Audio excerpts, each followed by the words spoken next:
歴史と風格を感じさせる。フラットでワイドなホールレイアウト。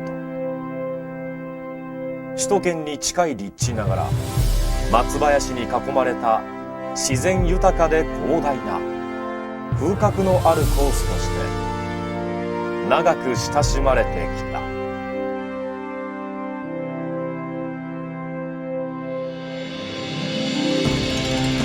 紫といえば武蔵野が浮かんでくる。平成会員となっている文豪吉川英治氏が愛し命名した紫カントリークラブすみれコース。日本プロなどビッグトーナメントも開催された由緒あるクラブ。開場50年という半世紀の歴史とともに誰もが楽しめる戦略的コースとして新たに生まれ変わった。このコースをゴルフ先進国アメリカの一流スタッフが今まで以上に女性はもちろん初心者から上級者まで誰もが楽しめる戦略的コースへと変身させた。その面白さはゴルファーの挑戦意欲をかきたててやまない。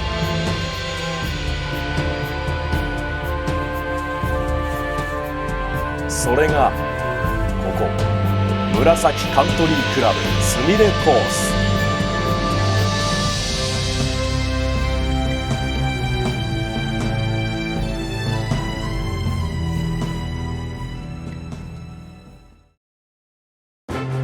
紫カントリークラブすみれコースでは開場50周年を迎えるにあたってこれからもそして今まで以上に高い評価が得られるようにと大々的にコース改造を行った。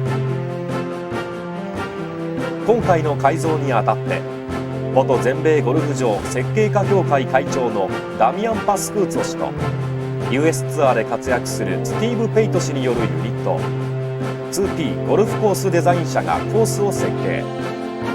主にアメリカの西海岸地区で活躍する2人だが日本でもトーナメントの舞台になっている小樽カントリークラブのコース改造を行い高い評価を得ている。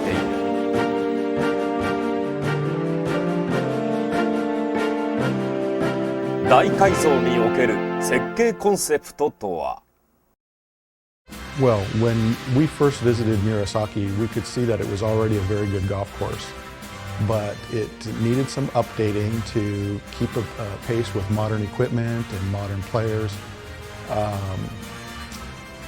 And that coupled with our desire to make the golf course fun for the members and to be attractive to new members, that was really the whole idea behind our work here.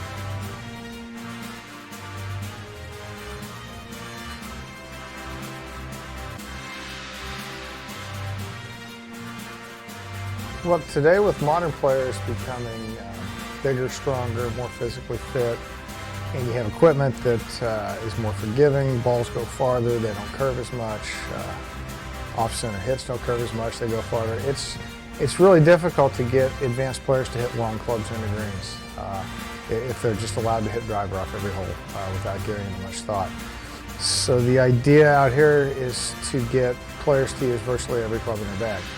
And granted, some of those aren't going to be into greens, they're going to be off the tees. I don't think there's a hole out here that you can't hit driver. There's several that it's not a very good idea. And that leads into the thought process. Hopefully, it gives players options, it creates a little bit of confusion. And by the end of the day, I think you guys are going to be using most every club in their bag.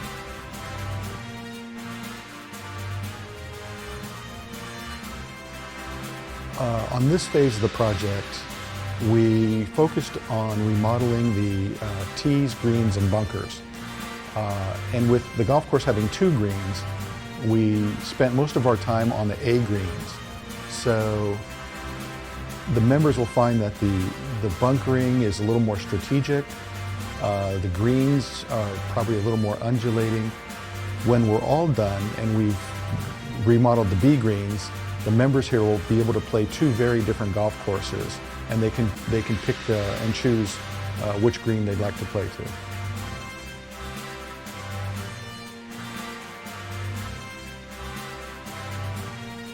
The stretch of holes 10 through 17 offers a lot of variety. There's some very difficult holes, some holes that offer good opportunities to make birdies, and everything in between.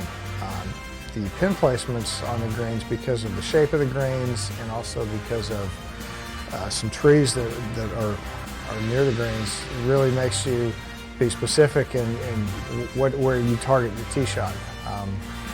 Just depending on where the pin is, one side of the fairway is going to be good and one side's not.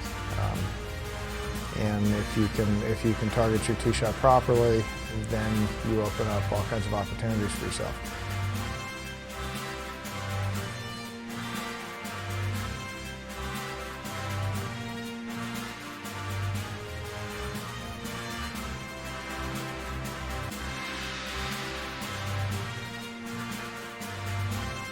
Well, the focus of the remodeling was to make the golf course fun, and many people think that our only purpose was to make the golf course more difficult, and that's absolutely not true.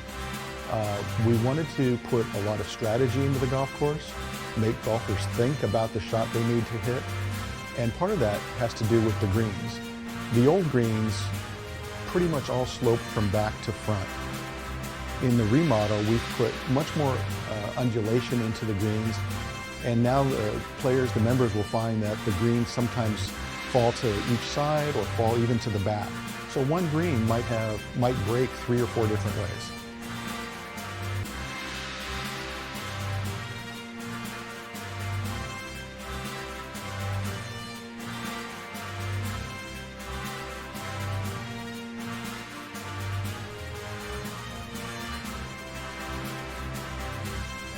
After we had done our initial work and had toured the golf course several times and played it, it was evident to us that the 9th hole was a much better finishing hole than the old number 18.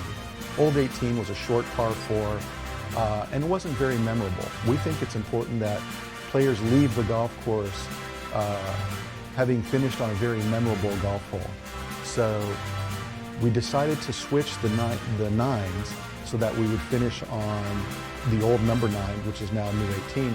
It's a very dramatic golf hole. Players can make, with good shots, can make a 3, and with bad shots can make a 7 or 8. And we think in a tournament situation that the outcome of a tournament could turn on that final finishing hole. And now let's take a look at some of the signature holes of the golf course. This is the 6th hole of par 3. There's a fine line between risk and reward.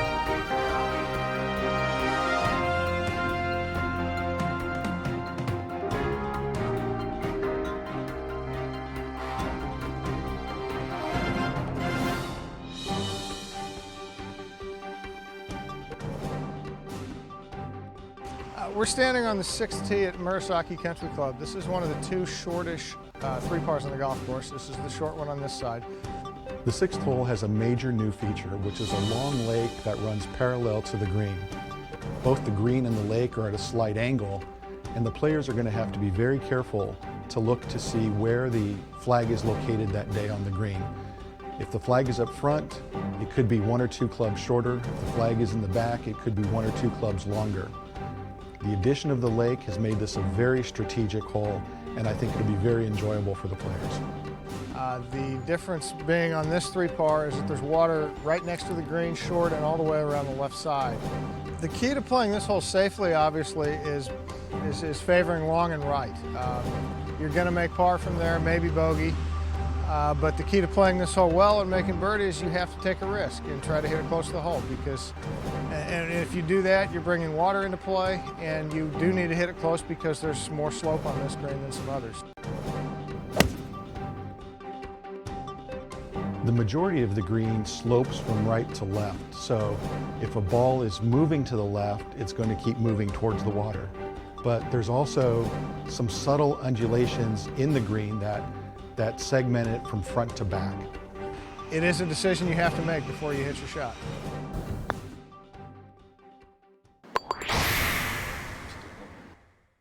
The 12th hole, a par 5. Play it safe or be aggressive. The judgment of each golfer will be tested.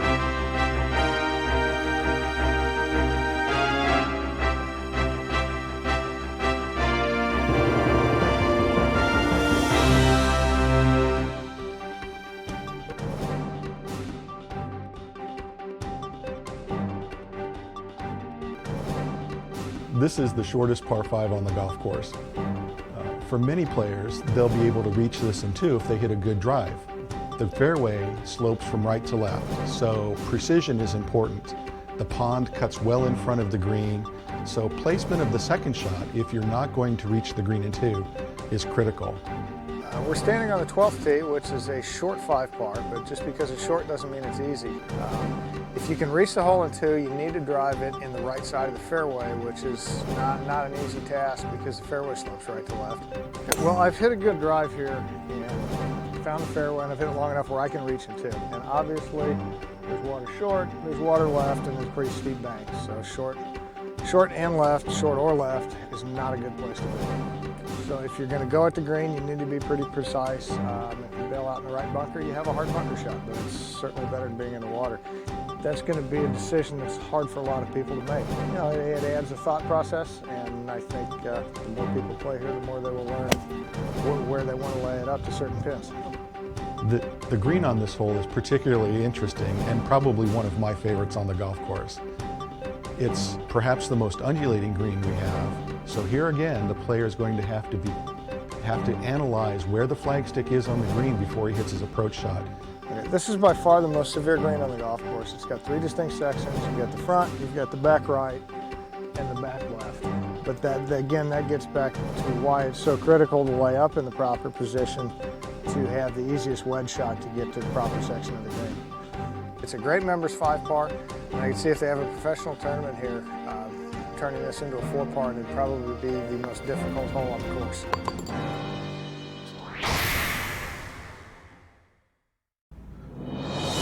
The 16th hole, par 4. Precision over power is most important on this target golf hole.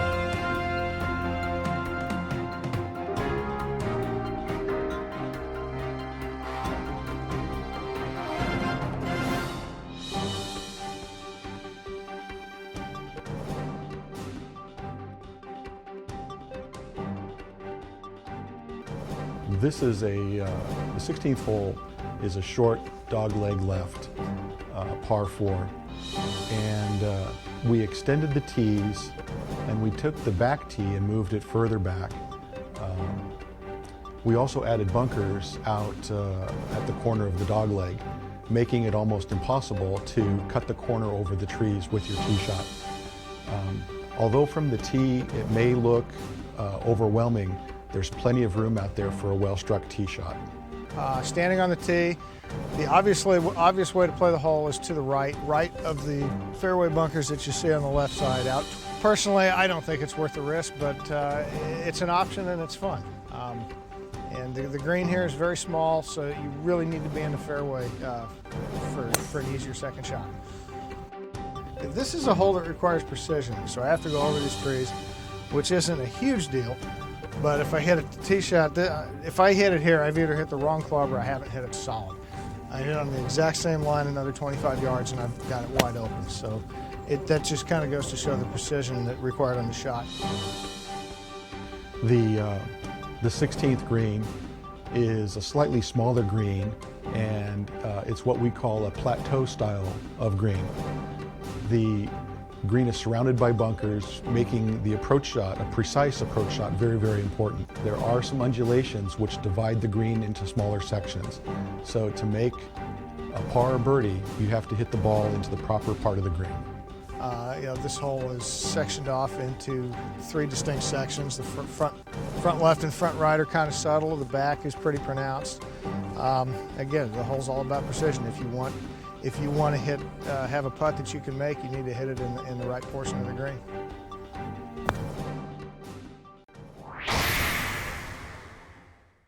The 18th hole, par 5, a dramatic finishing hole where matches were won and lost.